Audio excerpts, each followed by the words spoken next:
and welcome back to my channel. I'm Tally, I'm a personal trainer and a fitness blogger, and I'm here to answer your questions. I thought we'd do a Q&A. I haven't done one since before Christmas in 2016, so I felt it was only time that I sat down and had a good chat with you and answered your questions. So I asked you guys on Snapchat and Instagram to ask me anything, and you sent a ton of questions in, so I'm going to do my best to get through them all. I'm really sad, so when I prep for these videos I always write all the questions out and everything. I've broken this Q&A down into 3 categories. We're going from food to fitness to lifestyle, because that's what I love to talk about. So let's get cracking. We're going to start with the food questions. The first question comes from Soph BBG, and she wants to know, what are my top 3 favourite treat foods, cuisines or meals? Okay, my favourite food. I love brunch, breakfast food. I don't know if we can call that type of food, but I'm going to call that type of food.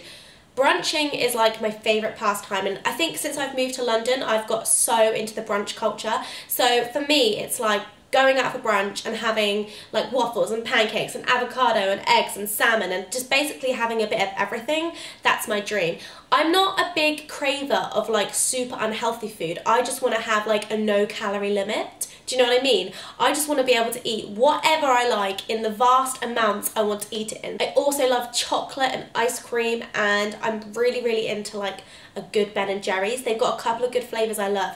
Holy Couch, so good. Peanut Butter Cup is one of my favourites. It's a classic, you can't get it wrong. And then when we were in New York back in November, I had the Tonight Dough, which is like the Jimmy Fallon flavour. Oh my goodness, it was incredible. One of my favourite flavours I've had, but you can't get it over here, I don't think. That's so sad. I just want to have no portion control. I just want to go crazy. So 24 hours of food on Instagram wants to know, when you know you're going to have a meal out at a restaurant, do you alter the rest of your meals for that day accordingly? Now, when it comes to eating out, in general, I don't eat out loads. However, in the past few weeks, I have eaten out so much. I'm talking like breakfast, lunch, dinner on some days. It's been crazy, and I've tried to make good choices as I go, but if I'm going out for like a really nice meal, say it's like a special occasion or my birthday, at that meal I'm definitely gonna have whatever I fancy on the menu. Like, I don't care if it's not the healthiest thing, it's what I want at that time and I'm gonna have it. And that especially applies to dessert, because savoury food, I can give or take savoury food, but dessert, like, I must have a dessert. I love having dessert. But when I'm eating out a lot, so for example, this week, I ate out on Thursday night, I ate out this morning, and I'm eating out tomorrow. And therefore, I'm making better choices when I eat out, so I am going to go for a slightly healthier option, and I'm going to indulge in bits here and there. Whereas if it's like a normal week when I'm eating at home a lot, I'm eating my own kind of meals, and I know that I've been, you know, pretty good all week, I'm going to go out on Friday night and Saturday night and indulge. So if I'm going out, my key thing is that I make sure I have like a nutrient-dense meal throughout the day. So I definitely have lots of fruit and veg throughout the day. I get enough protein in. I make sure I'm choosing like healthier fats. But I might keep my meals a little bit lighter, just so I know that I can have a bit of extra dessert later on. I don't stress about it that much, I really don't. I'm very chilled about the whole thing now. Know that I make sure I'm drinking loads of water, getting lots of greens, and making sure I'm having a balanced diet throughout the day. Annabelle Buxton wants to know, do you have to track macros and or work out calorie intake to meet fat loss and or muscle gain goals?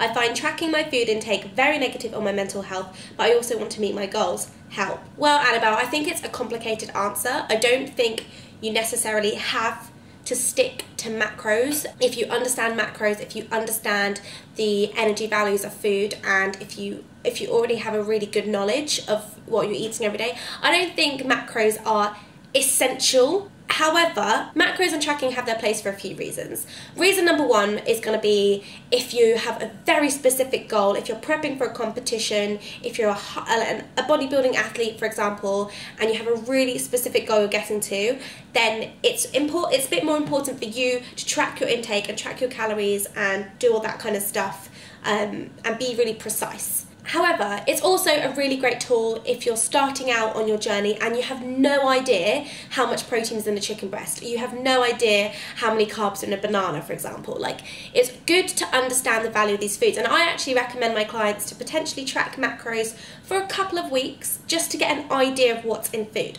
I don't necessarily emphasize the importance on hitting a daily calorie goal. I just say, just understand what's in the value of food, how much protein is in chicken, how much protein can you get in eggs, what contains fat, what contains carbs. I think it's important to have a good understanding of those things. The best tool for fat loss is to be in a calorie deficit, and that means that you're expending more calories than you're intaking. For muscle gain, it's a bit different. You want to be in a surplus amount of calories, and you need to understand kind of what that is for you. If you're trying to work out your calories and macros though, don't use the calculators on MyFitnessPal. They're not accurate at all. I really recommend talking to a coach or a trainer who actually has the qualifications and experience to help you understand what your macros are. However, Annabelle says that she struggles with counting numbers and doing all that kind of stuff every day. And so if that is a struggle for you, I really recommend looking up Precision Nutrition's guide to understanding the portion sizes of food. It's all based around your hand, so you get a palm of protein, you get a thumb of fats, you get a cupped hand of carbs, you get a fist of vegetables, and that is a portion size. I'll actually link an infographic to Precision Nutrition below because I think it's a really useful tool. Like I said, if you find numbers a negative thing for you, then I recommend checking this out. In summary, do I think it's essential? No. I think macros have their place, but they're not for everyone. I personally don't track macros. I haven't done for years, and I don't plan to in the future because I have a good understanding of food. I'm really intuitive with my body and I know what it needs. A Snapchatter asked me, but I don't have their name, I'm really sorry, what do you recommend to eat before a race or the gym? Okay, that's kind of two different questions because it totally depends what you're doing at the gym.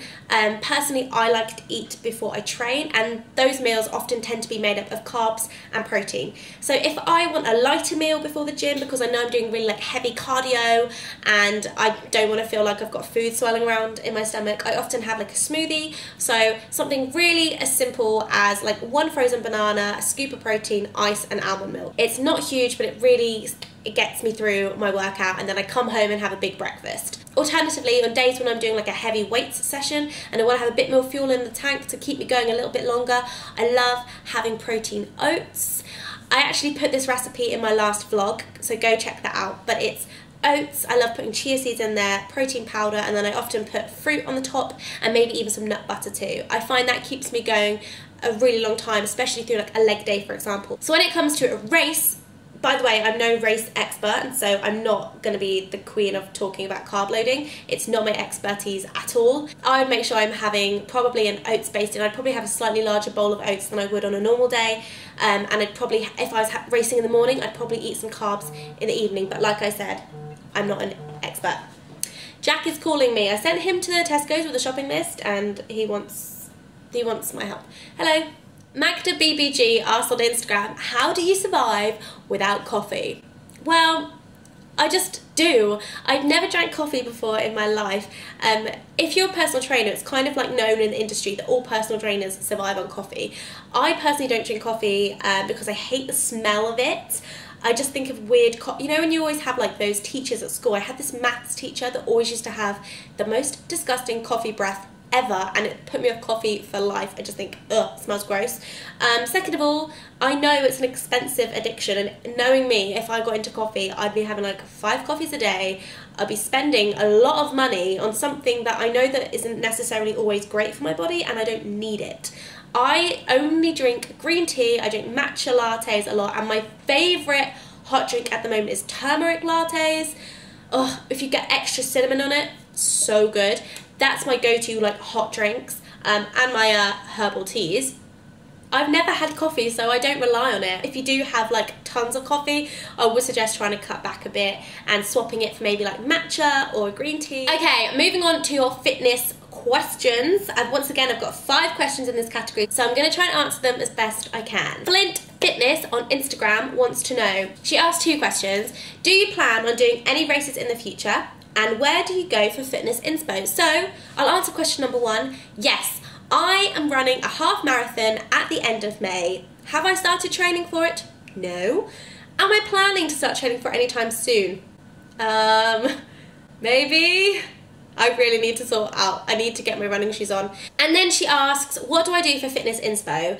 So I am just like you guys. I watch YouTube videos. I'm really loving Sarah's Day at the moment. She's like an Aussie fitness YouTuber. I really recommend checking her out. In some ways we're quite different in terms of like our training styles and stuff, but I just really enjoy seeing someone who's so passionate about health and fitness, and like regardless of whether we necessarily are 100% have the same views, I just enjoy being around people who have that kind of energy and like enthusiasm for something that I do as well. I also looked at Instagram a lot, and one of my favourite people to follow on Instagram at the moment is a girl called Shanae Alexander. Not only does she give great like life advice and stuff, she just represents to me such a real down-to-earth view of health and fitness, and something I can relate to.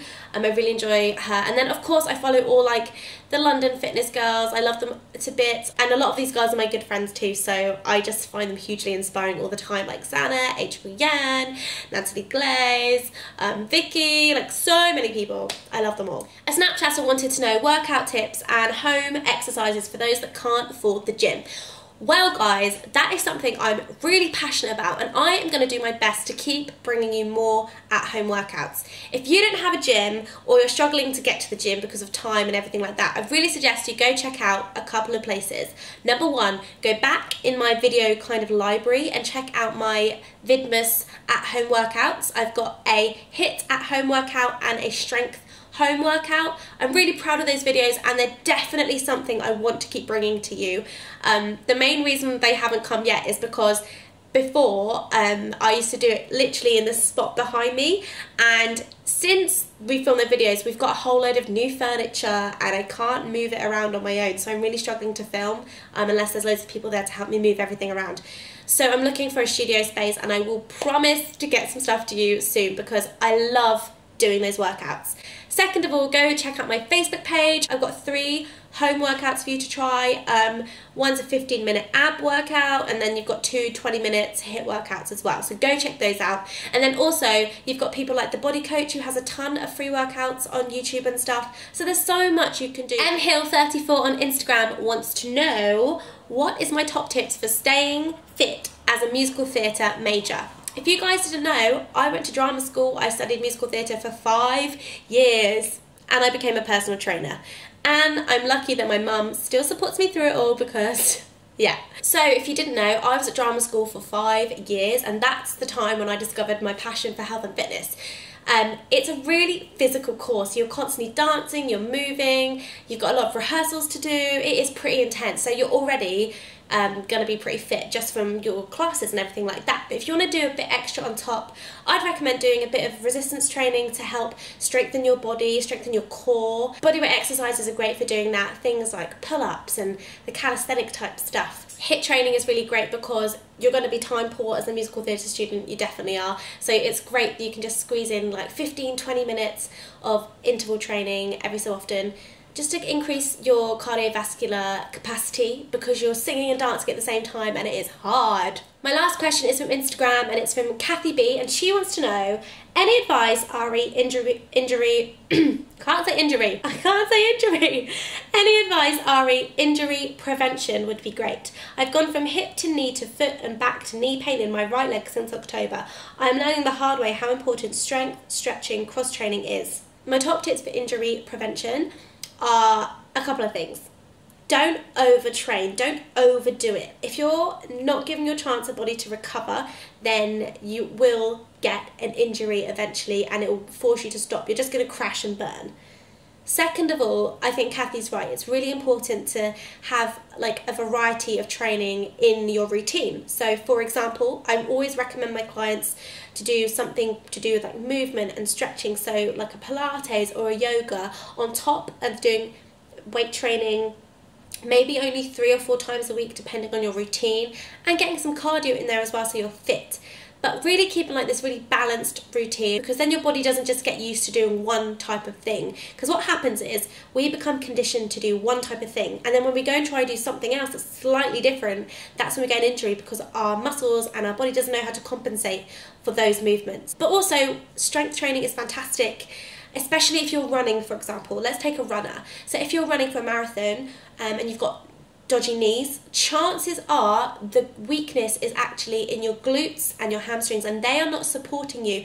And the pain in your knees isn't because your knees are doing something wrong, it's in your body giving you the indicator that your butt and your hamstrings aren't kicking in when they should be. And so with runners, for example, I always recommend them to work on their core strength and their posterior chain in particular, so like their lower back, their butt and their hamstrings. So work out where the stresses and strains are in your body with your sport, and find exercises that complement those stresses and strains and that help support them so that you can be the best athlete you can be. We're moving on to the lifestyle questions. So Kasha Fo on Instagram asks, how did you end up in the fitness industry? I ended up in the industry not by accident, but it was kind of by accident. I obviously went to drama school, so my plan was to do musical theatre, to be a performer, to be in the West End. That was my dream. But when I was at drama school, I kind of stumbled upon this passion for health and fitness, and in my final year at drama school, I wrote an ebook of healthy recipes that I put on my Instagram and sold on my Instagram, and actually the money I made from that ebook paid for the deposit for my personal training course. So it's amazing how things go full circle. Like I said, I got into health and fitness at drama school because we were dancing a lot and I wanted to get fitter and stronger and be the best I could be. And then I started my Instagram whilst at drama school. So my Instagram I had was always about health and fitness, and that kind of was going for like over a year before I graduated and actually became a personal trainer and entered into the fitness industry. So I say I wasn't really in the industry until I graduated and I did my personal training course and I started working at the gym. So that's kind of how I fell into it. But yeah, I just think like musical theatre wasn't for me, it wasn't my destiny, but it was like this thing I had to go through to find what I'm meant to be doing. Hannah Hesh wants to know, how do you avoid just becoming another fitness blogger, and how do you think you're setting yourself apart? Well, I am different from everyone else because I'm me. I think that's the great thing about blogging in like the whole blogging industry. You've got fashion, fitness, food, whatever you're talking about. The whole beauty of it is that it's your opinion. Like, you are speaking from your experiences, from your points of view, and you base judgments upon the information you're given, and that's what you present to your audience. I don't want my social media to make you feel bad about yourself. My goal is to not show you necessarily all the best bits of my life, but to just show you how I live a healthy and fit life, and how just by making like simple changes you can have a better lifestyle. Like I'm not here promoting the next fat loss workout. I don't believe in forcing people on weight loss journeys if that's what they're not emotionally ready for. Like, I'm honestly here just to show you how to be happy, healthy, balanced, and to create a lifestyle. Like, that is my fundamental goal for anything I share on social media. I believe health and fitness has changed my life, and I believe it can have such a positive impact on your confidence, your self-belief, on your work ethic, on so many things, and that's why I'm just passionate about sharing it. So I think that's what sets me apart, because that can only come from me, and that's my passion and my experience, and yet I love it. I wouldn't change this job for the world. So my next question is from Leanne Cook, and she asked a really interesting question, and there were lots of questions about this, so I might do a separate video about this, but we'll see. I admire how happy you are in yourself, and you should be, you're amazing. But do you still get moments when you think, I wish I looked like so-and-so, or why isn't my body part like hers? It's something I'm personally really struggling with.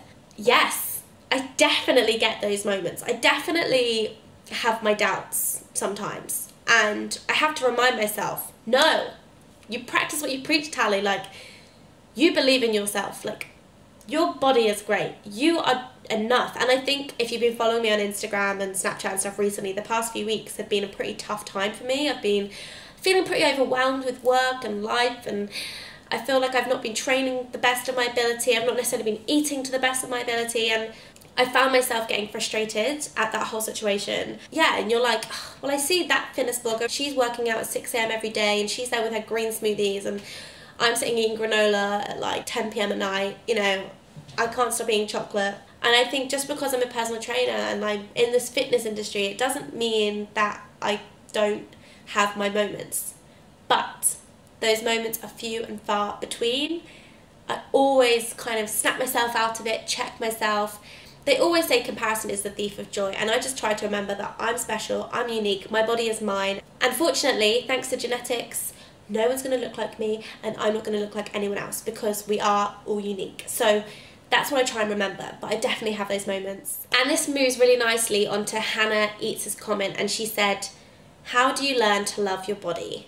Well, it is a long process. It is a journey. It doesn't happen overnight, but it starts with just being more positive about yourself. I personally don't spend a ton of time looking in the mirror dissecting my body, because sometimes that doesn't make me happy. Sometimes I know that's not a positive thing for me to do. Other times though, I walk past the mirror and I might be in my underwear and I'm like, oh yeah, looking good today. Or the other day I put on a pair of leggings and I just felt like my bum looked good in these leggings. So I took a selfie and I put it on Instagram because I felt like I felt good. And those moments I feel good, I'm going to shout about it, I'm going to celebrate it, I'm going to tell people. I always think like accept compliments, say thank you. You know, I think it's a really British thing. People say like, oh my goodness, your hair looks really good today. And you're like, ugh, it really needs a haircut. Like it looks awful. We need to just say thank you. The more you say thank you and the more you're like, oh, my hair does look good today, like that's good. It's not arrogance, it's just acknowledging a compliment and just feeling happy and comfortable in your skin. And last but not least, Laura Looking For on Instagram wanted to know what my best holiday so far has been. I feel like I've been really lucky and had some really good holidays. One of my favourite holidays ever was doing like a California road trip with my family when I was about 18. We went to LA and we went to Yosemite, Sequoia National Park, and then we went to San Francisco. And I lived my American dream. I'm obsessed with America. I always wanted to be American when I was a teenager. Like I watched so much MTV, especially Made. That was my favourite show, hands down. And I was convinced that I should have been at American high school. Why wasn't I a cheerleader? Why wasn't I at high school? I don't know. Yeah, so I love going back to America. So that trip, and then the New York holiday I just went on with Jack, which you can watch the vlog on my channel. Oh my goodness, I had the best time. The week before we went to New York, I felt sick and I had butterflies. You know, like if you're like really, really nervous about something and that feeling you get in your body, like your whole body is like, you feel sick, you feel like you're gonna go to the toilet, you just feel nervous. I was like that for a week. I couldn't sleep. I was just buzzing to go to New York and it didn't disappoint at all. I had the best time and I have to go back. I have to go back. I've got some really great trips coming up as well in like the next few weeks or so, so expect some really exciting travel vlogs soon. Jack and I have just bought a drone, so expect some drone footage. I'm so excited. I'm going skiing next week and I'm going to take you with me. And I'm also going to Australia at the end of March, and you're going to definitely come to Australia with me because I'm so excited. Okay, I have chatted and chatted and chatted. I think the sun has almost gone down now because I've been talking so long, but thank you so much for joining me for today's Q&A. I love chatting with you. I'm still drinking this tea because it's as big as my head. If you did enjoy this video, please give it a thumbs up and please subscribe. It really helps me out. I'd love to see you next time. Thank you for watching. Goodbye.